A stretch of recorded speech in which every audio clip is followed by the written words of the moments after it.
खड़े हैं समुद्र के किनारे।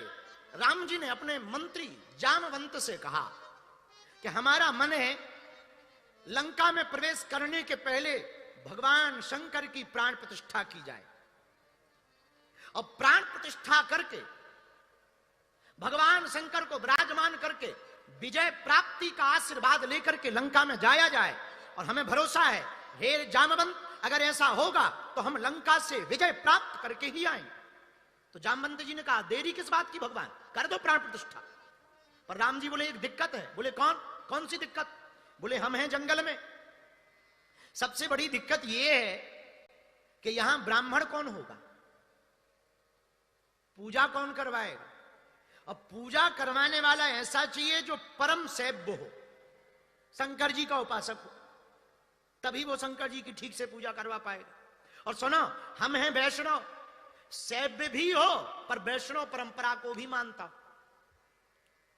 अब कौन ऐसा हो सकता?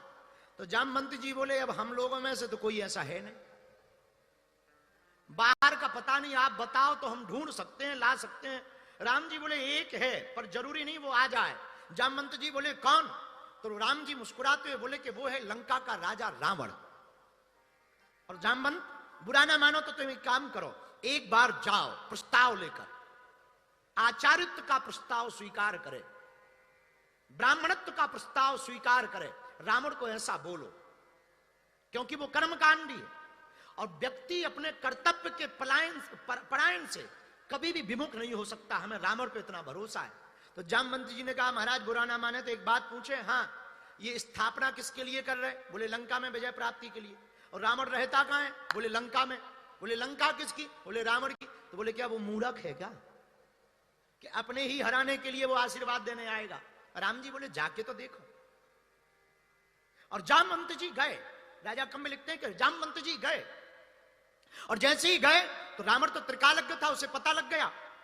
तुरंत मंत्रियों को कह दिया सुनो, वो जो जामवंत जी आ रहे हैं वो हमारे रिश्ते में पितामह लगते हैं, साथ सम्मान सहित हमारे पास ला।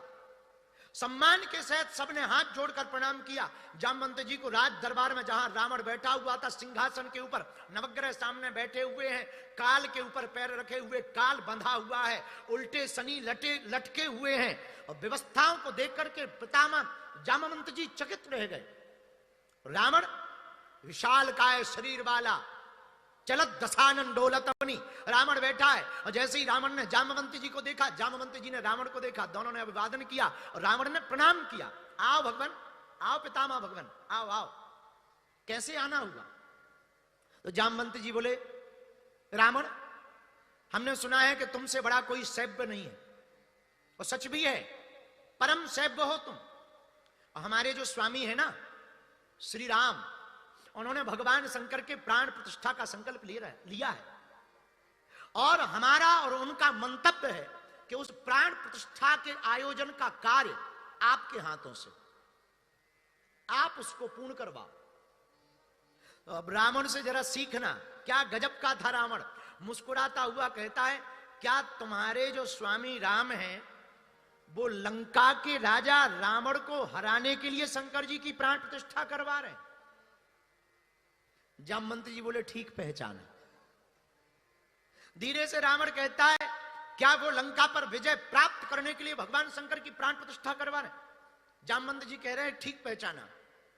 रावण कहता है कि सुनो, अब मैं आचार्य हूं, और आचार्य का कर्मकांडी ब्राह्मण का धर्म है कि कोई द्वार पर यजमान आ जाए तो उसे निराश नहीं भेजना चाहिए। जाओ तुम अपने स्वामी राम से कह देना मैं राजा लंका का रावण, आचार्य महापंडित रावण, तुम्हारे स्वामी राम की प्राण प्रतिष्ठा में आऊंगा। जामवंत जी जाने लगे, सब लोग चौंक गए, बोले गजब का है राजा। जब जाने लगे तो धीरे से रावण ने पूछा एक बात बताओ पितामह जामवंत जी, हमारे यजमान के पास सामग्री तो पूरी है, कोई कमी तो नहीं है? जामवंत जी भी शब्दों के बड़े खिलाड़ी थे, हाथ जोड़ के बोले और तो सब सामग्री है, बस घरवाली कोई लंका का राजा हरण करके ले गया, घरवाली नहीं है, बाकी पूरी व्यवस्था है। तो रावण के शब्द सुनना, क्या गजब का रावण है। रावण मुस्कुराते हुए कहता है पितामह चिंता ना करना, हमारे यजमान से कह देना कि भले ही हम कुछ देर के लिए लंका के राजा रावण से उधार मंगा करके लाएंगे उनकी धर्म पत्नी को, पर वो जिम्मेवारी आचार्य की होती है कि कोई सामग्री की कमी पड़े तो आचार्य का धर्म है कि यजमान के उस यज्ञ में सामग्री की पूर्ति करवाना। और सुनो, पहुंचो, प्रातः काल ब्रह्म मुहूर्त का है, प्राण प्रतिष्ठा का समय, आप तैयारी करो, हम आते हैं। इधर रावण ने खबर भेजी, अशोक वाटिका में माता जानकी जी के पास में तुरंत अपने पुत्र मेघनाथ को बुलाया। मेघनाथ से कहा, सुनो, जाकर के किशोरी जी से कहो, श्री जानकी जी से, सीता से, कि तुम्हें हमारे साथ चलना है और तुम्हारे पति ने प्राण प्रतिष्ठा समारोह रखा है।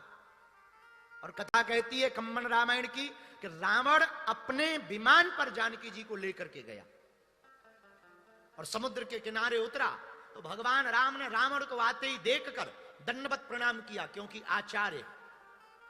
आचार्य को प्रणाम किया। और जैसे ही प्रणाम किया तो सत्य सुनना रावण के, विजयी भवा, विजयी हो, यशस्वी हो, कहो यजमान राम तैयारी पूरी है। राम जी, रघुनाथ जी कहते हां तैयारी पूरी है, पर धीरे से बोले बस जोड़ा नहीं है। तो रावण भी इशारे में कहता है हम उधार उठा करके ले आए लंका के राजा रावण से, क्योंकि अभी आचार्य पंडित महापंडित रावण है, लंका के राजा रावण से उधार ले आए, जाओ साथ सम्मान सहित लेकर आओ। श्री किशोरी जी उतरी, भगवान ने प्राण प्रतिष्ठा की, भगवान शंकर प्रकट भय प्राण प्रतिष्ठा के मध्य में। रावण ने नाम रखा, नामकरण करने के बाद जैसे ही जाने लगे तो राम जी ने हाथ जोड़े, हे आचार्य, हम वनवासी, दक्षिणा देने योग्य हमारे पास कुछ नहीं, फिर भी जो आचार्य की आज्ञा होगी आपका यजमान यथोचित स्थिति अनुसार दक्षिणा देने की सामर्थ्यता करेगा और सेवा करेगा, आप आज्ञा करें। आचार्य पंडित रावण भी मुस्कुराता हुआ कहता है, राम हमें पता है अभी तुम्हारे पास कुछ नहीं, राम तुम वर्तमान में हमारे यजमान हो, पर हमें पता है कि तुम कौन हो। एक काम करना, जब मेरी मृत्यु हो तो मुझे दक्षिणा में यही चाहिए, तुम मेरे सामने खड़े रहना, मुझे बस यही चाहिए कि जब मेरी मृत्यु हो तुम सामने खड़े रहना। भगवान श्री राम की आंखों में भी आंसू आ गए। ऐसा रावण, इतना महापंडित रावण, मेरे पागलों, हम रावण के पक्षधर नहीं है कि तुम कल से रावण की पूजा करने लगो। ये भी गलती मत करना कि हमारी कथा सुन के तुम कहो कि जब रावण इतना महान था तो कल से ही तुम स्टैचू शुरू कर दो। नहीं नहीं,